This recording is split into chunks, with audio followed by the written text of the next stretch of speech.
हवेली का राज। शहर से दूर घने जंगलों के बीच एक पुरानी खंडर जैसी हवेली खड़ी थी। लोग कहते थे कि वहाँ अजीब घटनाएं होती हैं।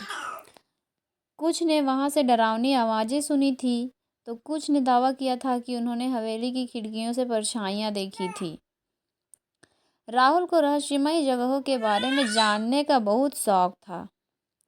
जब उसने हवेली के बारे में सुना तो उसकी उत्सुकता बढ़ गई। उसके दोस्त चेतन, पायल और समीर ने उसे समझाने की बहुत कोशिश की कि वहाँ जाना खतरे से खाली नहीं है, पर राहुल ने ठान लिया था कि वह इस रहस्य से पर्दा उठाकर रहेगा। एक दिन बिना किसी को बताए राहुल ने हवेली में जाने की योजना बनाई। आधी रात को एक टॉर्च और मोबाइल लेकर वह जंगल की ओर निकल पड़ा। हवेली के पास पहुंचते ही उसे ठंडी हवा का झोंका महसूस हुआ। चारों ओर अजीब सा सन्नाटा था। दरवाज़ा हल्के से धक्का देते ही चरमराने की आवाज़ के साथ खुल गया। अंदर धूप अंधेरा था। उसने टॉर्च जलाकर इधर उधर देखा। हॉल में पुरानी पेंटिंग्स टंगी थी जिन पर धूल जमी थी। दीवारों पर मकड़ी के जाले थे और फर्श पर टूटी हुई लकड़ियां बिखरी थीं। अचानक उसे एक हल्की सरसराहट सुनाई दी। वह चौंका, लेकिन खुद को संभालते हुए आगे बढ़ा। राहुल धीरे धीरे सीढ़ियों से ऊपर चढ़ने लगा। तभी उसे एक परछाई दिखी जो तेजी से एक कमरे में चली गई। राहुल की धड़कन तेज हो गई, पर उसने हिम्मत नहीं हारी। वह उस कमरे की ओर बढ़ा और दरवाज़ा खोला। कमरे में एक पुरानी अलमारी थी, एक टूटा हुआ झूला और दीवार पर एक पुरानी तस्वीर टंगी थी। तस्वीर में एक परिवार था, एक आदमी, एक औरत और एक बच्चा। अचानक हवा का झोंका आया और तस्वीर जमीन पर गिर गई। राहुल ने अलमारी खोलने की कोशिश की, लेकिन वह जाम थी।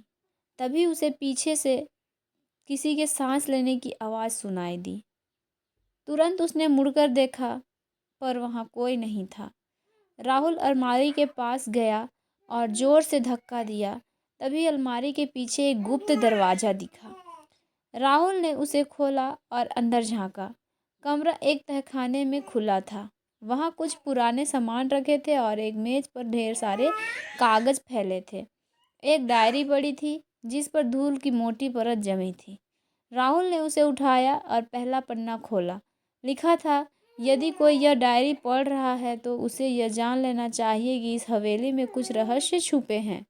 मैं इसे उजागर करना चाहता था, पर शायद अब मैं यह कभी नहीं कर पाऊंगा।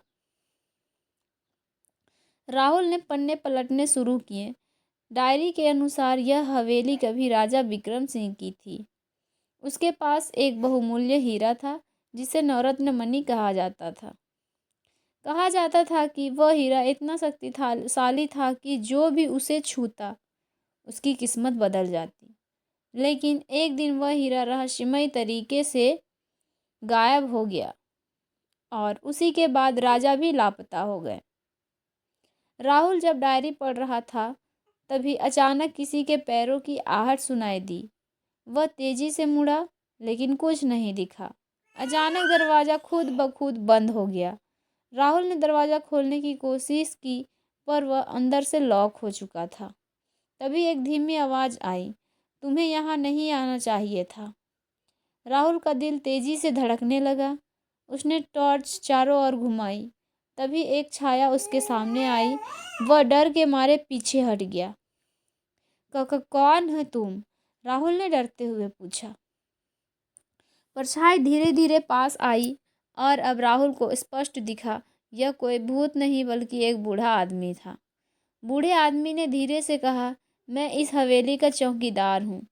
सालों पहले राजा विक्रम सिंह ने इस हीरे को बचाने के लिए इसे तहखाने में छिपा दिया था, लेकिन कुछ चोर इसे चुराने आ गए। राजा ने उन्हें रोकने की कोशिश की, पर वह खुद ही इस तहखाने में फंस गए। तभी से यह हवेली सुनसान पड़ी है।